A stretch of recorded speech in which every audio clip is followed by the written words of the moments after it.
कर गया तब से, और जब से आजाद हुआ तब से, देश आजाद हुआ तब से एक कांग्रेसी इसको कोर्ट के अंदर उलझा रहे थे।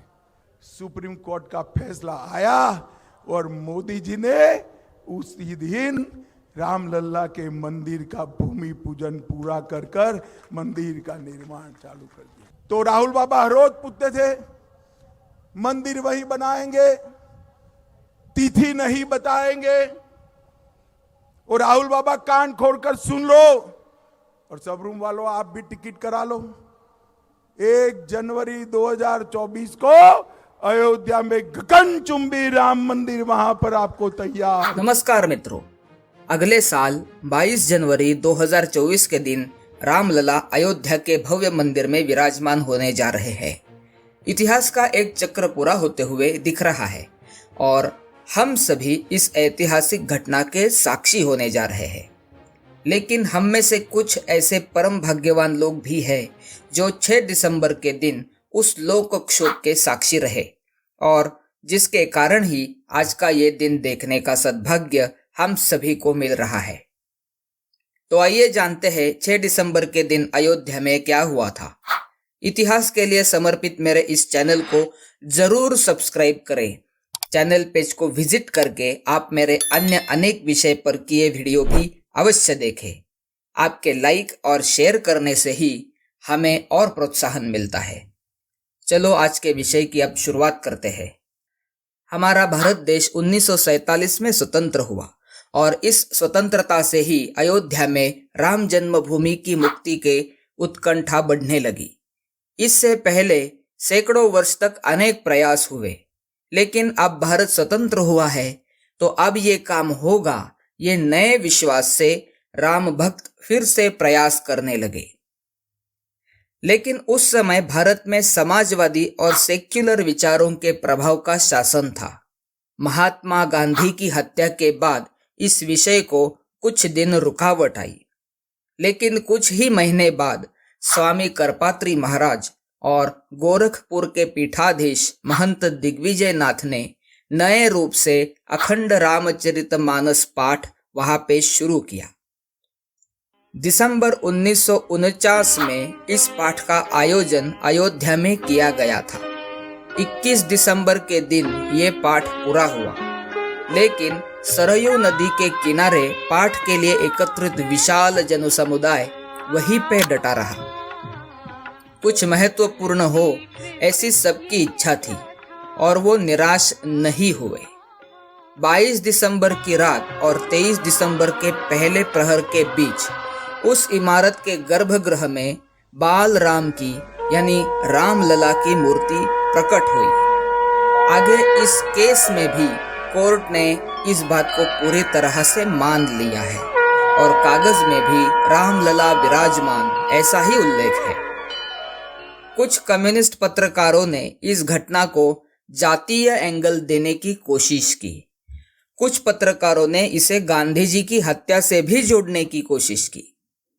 प्रधानमंत्री नेहरू ने इस विषय को गंभीरता से तो लिया, लेकिन अपनी सेक्युलर छवि को बचाने के लिए वो कभी मुस्लिम तुष्टीकरण करके हिंदू पक्ष के विरोध में बयान देते थे और कभी चुनाव में हिंदू पक्ष के मतों के लिए रामलला और 22 दिसंबर की घटना पर अपना विश्वास दिखाते थे। लेकिन इस सब को 26 अप्रैल 1955 के दिन ब्रेक लगा। कोर्ट ने अपने आदेश में स्पष्ट रूप से मूर्ति को हटाने को प्रतिबंधित किया और पूजा को रोकने वाली सारी अर्जी को भी निरस्त कर दिया था। लेकिन कांग्रेस की सरकार ने इसको पूरी तरह से साइडलाइन करके रामलला के गर्भगृह के प्रवेश द्वार को ताला लगा दिया। इस पूरे घटनाक्रम में कांग्रेस ने कभी रामलला की मूर्ति को नकारा नहीं, लेकिन उसके लिए कुछ किया भी नहीं। 22 दिसंबर से लेकर ताला लगाने तक जितना राजकीय फायदा मिल सकता था उन्होंने लिया और ये प्रकरण अगले कुछ दशक ठंडा पड़ गया। महंत दिग्विजय नाथ और स्वामी करपात्री महाराज जी का प्रभाव आगे आगे कम होता गया। हिंदू महासभा का राजकीय बल नष्ट हुआ। जवाहरलाल नेहरू के दिखाऊ समाजवाद और सर्वधर्म समभाव का अनिष्ट प्रभाव भारतीय जनमानस पर पड़ा था। लेकिन ये सब होने के बाद भी अयोध्या में दर्शन के लिए आने वाले भाविकों की संख्या में कभी कमी नहीं आई। ताले में बंद रामलला के दर्शन के लिए लोग आते थे और वो अखंड पाठ भी कभी बंद नहीं हुआ। 1983 में इस सारी घटना को एक निश्चित दिशा मिल गई। उत्तर प्रदेश में एक हिंदू सम्मेलन हुआ और उस सम्मेलन में अयोध्या, काशी और मथुरा के मंदिरों को मुक्त करने का रिजोल्यूशन पारित हुआ। 7 अप्रैल 1984 को नई दिल्ली की विज्ञान भवन में विश्व हिंदू परिषद का पहला धर्म संसद आयोजन हुआ था। इंदिरा गांधी के निकटवर्ती रहे और विश्वासार्ह रहे डॉक्टर करण सिंह इस विराट हिंदू समाज व्यासपीठ के अध्यक्ष थे और इसी अधिवेशन में श्री राम जन्मभूमि मुक्ति यज्ञ समिति की घोषणा हुई। इसके अध्यक्ष थे गोरखपुर के महंत अवैद्यनाथ। 7 अक्टूबर 1984 को पूरे भारत में श्री राम जन्मभूमि मुक्ति संकल्प दिन मनाया गया और इस आंदोलन की शुरुआत हुई। यह रथ यात्रा की सांगता 31 अक्टूबर के दिन दिल्ली के लाल किले पर होनी थी, लेकिन उसी दिन श्रीमती इंदिरा गांधी की दुखद हत्या हुई। सारे देश का वातावरण, खासकर दिल्ली और पंजाब का वातावरण विस्फोटक बन गया था। परिस्थिति को ध्यान में रखकर यात्रा को वहीं स्थगित कर दिया गया। अगले चुनाव में राजीव गांधी अभूतपूर्व बहुमत प्राप्त करके सत्ता में आए। अगले साल विश्व हिंदू परिषद ने फिर से रथ यात्रा का आयोजन किया। राम जानकी रथ यात्रा का पूरे देश भर में आयोजन हुआ। 25 अक्टूबर 1985 के दिन ये राम जानकी रथ अयोध्या से देश के विविध स्थानों के लिए रवाना हुए और 31 अक्टूबर 1985 के दिन उडुपी में हुए विश्व हिंदू परिषद के धर्म संसद में 9 मार्च 1986 से पहले रामलला के मंदिर का ताला हटाने का रिजोल्यूशन पास हुआ। 7 राम जानकी रथ यात्रा भारत में चल रही थी और इनको जनमानस का अभूतपूर्व समर्थन मिल रहा था। सरकार की भी इस पर नजर थी। ये सब चल रहा था तभी सरकार ने शाहबानो प्रकरण में जिस तत्परता से मुस्लिम अनुनय किया, उससे हिंदू समाज में राजीव गांधी सरकार के प्रति अविश्वास का वातावरण निर्माण हुआ। एक वृद्ध महिला को 250 रुपए प्रति माह न देने पड़े, इसके लिए भारत सरकार ने देश का कानून बदल दिया।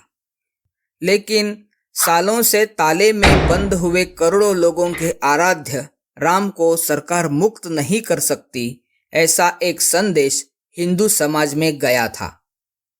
इस असंतोष को कम करने के लिए राजीव गांधी के निकटवर्ती अरुण नेहरू ने एक सुझाव दिया। रामलला विराजमान थे, वहां के प्रवेश द्वार पर लगा ताला खोल देने से ये असंतोष कम हो जाएगा, ऐसा स्वार्थी राजकीय विचार इसमें था।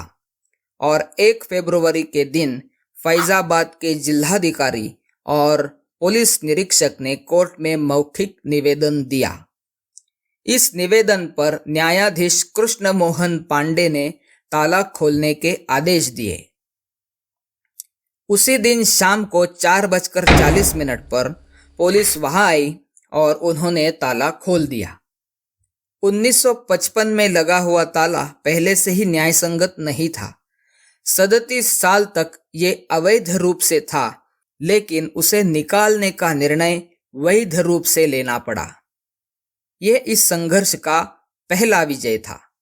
जैसे ही ताला खुल गया, मुस्लिम पक्ष ने भी अपनी कमेटी बनाई, जिसे बाबरी मस्जिद एक्शन कमेटी के नाम से हम सब लोग जानते हैं। इस कमेटी ने अगले कई साल भारत भर विद्वेष फैलाने की राजनीति की। हिंदुओं के इस छोटे विजय के बाद अब बड़े विजय का संकल्प अगले साल हुआ। जनवरी 1979 में प्रयाग में विश्व हिंदू परिषद की धर्म संसद हुई और इसमें 1 नवंबर का दिन मंदिर के शिलान्यास का दिन निश्चित किया गया और इसके लिए पूरे भारत से रामशिला एकत्र करके अयोध्या में लाने का एक कार्यक्रम रखा था। पूरे भारत में 2000 से ज्यादा लोकवस्ती के हर एक गांव में एक ईंट का पूजन करके वो रामशिला अयोध्या भेज देना, ये वो कार्यक्रम था। 30 सितंबर को ये कार्यक्रम शुरू हुआ और 16,000 गांवों में ईंट का पूजन हुआ। इतना ही नहीं, हिंदू बस्ती वाले अन्य 56 विदेशों से भी भारत में रामशिला 5 नवंबर तक पहुंच गई थी। उत्तर प्रदेश में उस समय चुनाव होने वाला था और कांग्रेस की सरकार थी। नारायण दत्त तिवारी मुख्यमंत्री थे। उन्होंने कोई संघर्ष नहीं होने दिया। चुनाव था, इसीलिए सब कुछ सहमति से हुआ।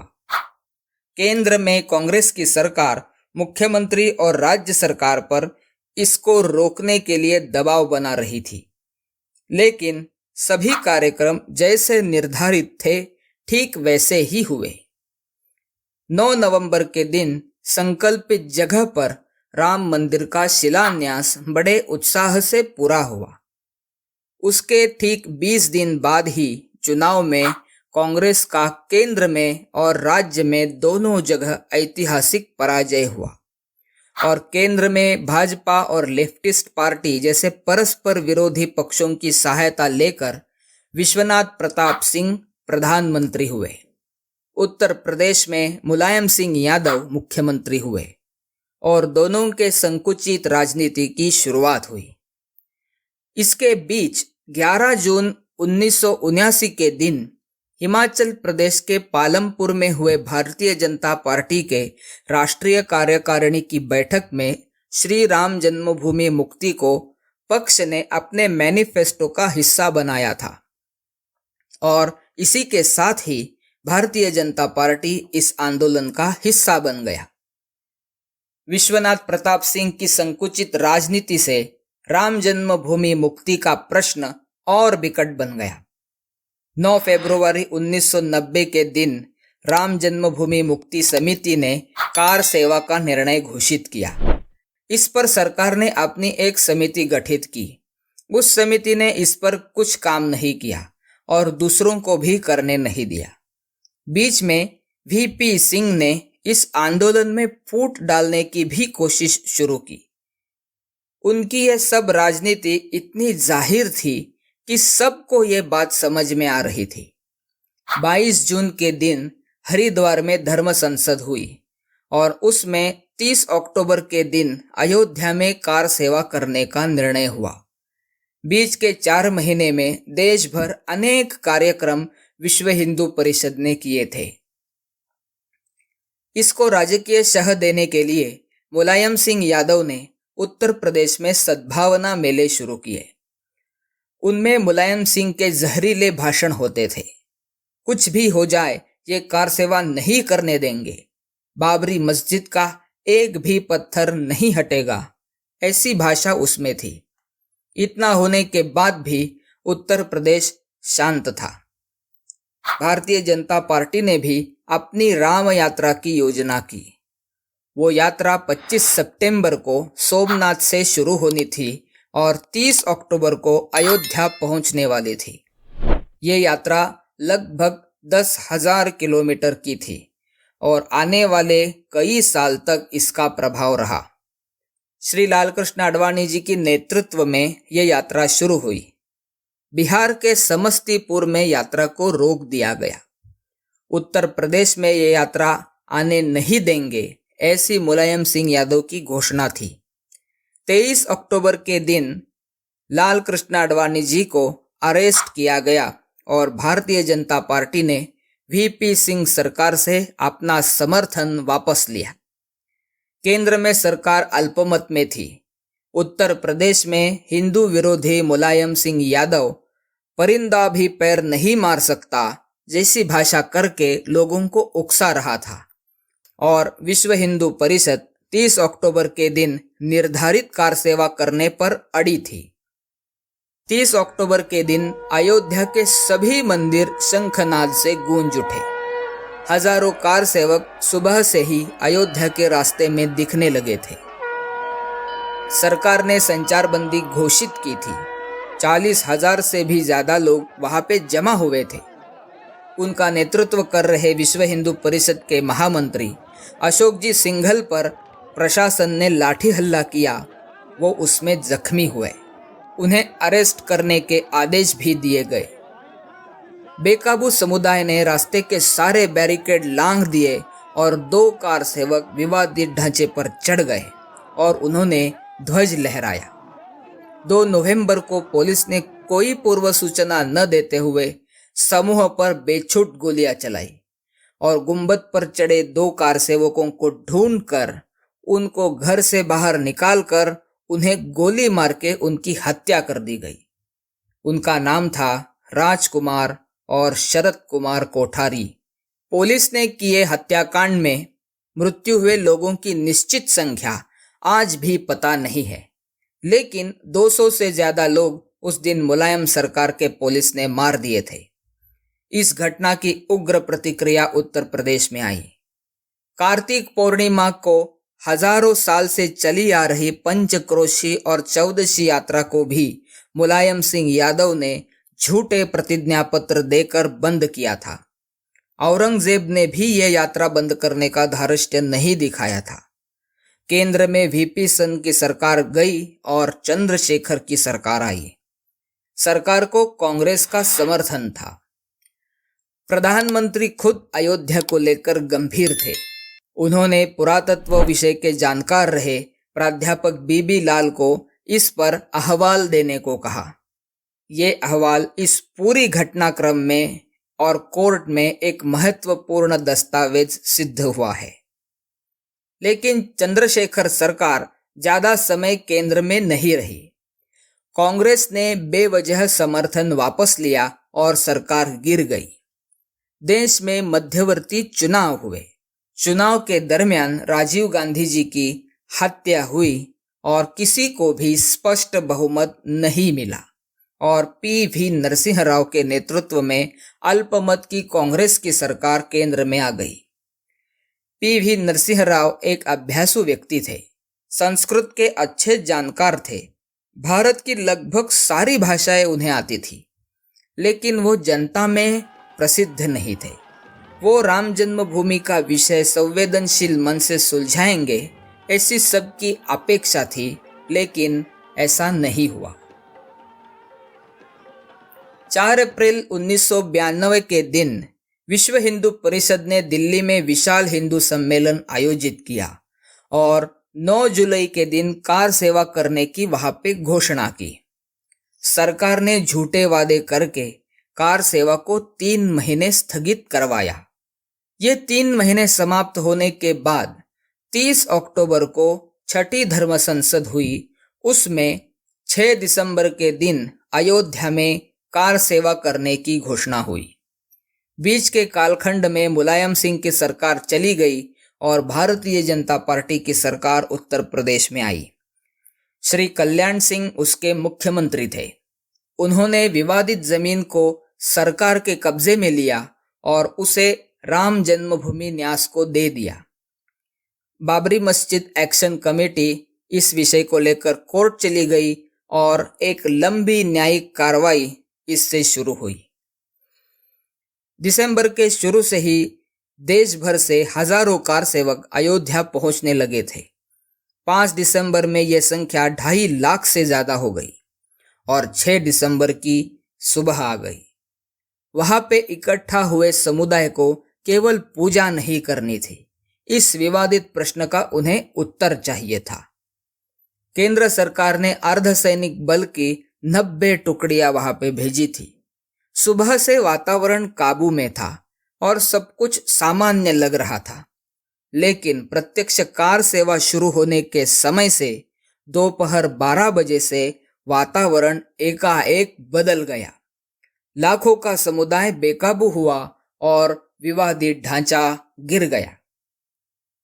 आगे के कुछ ही घंटों में गर्भगृह के स्थान पर रामलला की मूर्ति स्थापित की गई और उस पर एक छोटा सा मंडप किया गया। अगले 1-2 दिन में ही समुदाय शांत हुआ और अपने अपने स्थान पर सब लोग लौटने लगे। सरकार ने और माध्यमों ने उस दिन जो कुछ भी हुआ उसके पीछे आरएसएस और बीजेपी है ऐसा विकृत चित्र दिखाना शुरू किया। आज इस घटना के 31 साल बाद हम जब देखते हैं तब समझ में आता है कि इतना दीर्घ और नियोजित आंदोलन इतिहास में किसी ने नहीं चलाया था। राम जन्मभूमि का आंदोलन घर घर तक पहुंचा था। देश भर से लाखों की संख्या में कारसेवक आने लगे थे। हिंदू समाज का संगठित रूप इसमें पहली बार देखने को मिला था। इस प्रश्न का पूर्ण और अच्छा समाधान निकलने में एक दीर्घ न्यायिक लड़ाई भी करनी पड़ी और 9 नवंबर 2019 के दिन सर्वोच्च न्यायालय ने राम जन्मभूमि परिसर में भव्य राम मंदिर निर्माण का मार्ग मुक्त किया। अभी 22 जनवरी 2024 के दिन रामलला नए भव्य मंदिर में विराजेंगे और भारत के इतिहास का एक चक्र पूरा होगा। लेकिन 6 दिसंबर 1992 ये दिन भारत के इतिहास में हिंदू समाज के संगठित शौर्य का दिन रहेगा। इस दिन भारत के इतिहास पे लगा एक कलंक मिट गया था। आज की वीडियो थोड़ी विस्तार से हुई, लेकिन अपेक्षा है आपको अच्छी लगी होगी। मेरे चैनल पर मैं ऐसे ही अनेक इतिहास संबंधी विषयों पर वीडियो बनाता हूँ और आगे भी ऐसे ही कई विषय आएंगे। मेरे चैनल को ज़रूर सब्सक्राइब करें और अपने मित्र परिवार में मेरे चैनल की लिंक अवश्य शेयर करें। मिलते हैं नए विषय के साथ अगली वीडियो में। तब तक के लिए धन्यवाद।